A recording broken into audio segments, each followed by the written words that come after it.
నమస్కారం పెద్దయ్య. నమస్తే. ఏం పేరు మీ పేరు? మడ్డి ఈశ్వరుడు. మడ్డి ఈశ్వరుడు. ఏ ఊరు మీది? బసాపురం గాజులపల్లె. బసాపురం గాజులపల్లె. మీరు ఏ రకం వేశారు?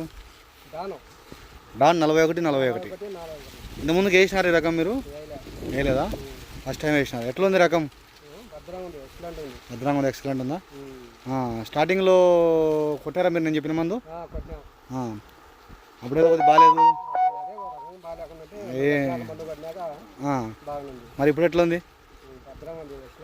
కర్ర బాగా లావుంది, కాడ గాఢంగా ఉంది, బాగా కర్ర కూడా బాగా నలుపు వచ్చింది అంతటా. ఆకు రబ్బస్ కూడా బాగుంది. మీకు ఎక్కడైనా పురుగు లేదు, పురుగు అనకూడదు. బాగా మెయింటైన్ చేయరు, ఇంకా ఇట్లనే ఉండాలా. పైరు మనకు దిగుబడి బాగా రావాలా. సార్ చూడొచ్చు మనం ఎట్లా అనేది. బాలాజీ సీడ్స్ హైదరాబాద్ వారి డాన్ 4141 రకం. ఎక్కడ చూసినా ఒకటే లెవెల్ ఉంది, యూనిఫామ్ ఉంది, అప్ అండ్ డౌన్ లేదు ఎక్కడ కానీ. అదే పడవద్దు ఎప్పటికే కానీ, మంచి రకం ఇచ్చిన నీకు నేను. అదే కొంచెం ఏం లేదు, ఫస్ట్లో భయపడినావు. ఏం కాదు. చెప్పా కదా నీకు ఆ రోజు ఇట్లా మందులు కొట్టని చెప్తే కదా రోజు నీకు. బాగా కవర్ అయింది, ఎక్సలెంట్ ఉంది.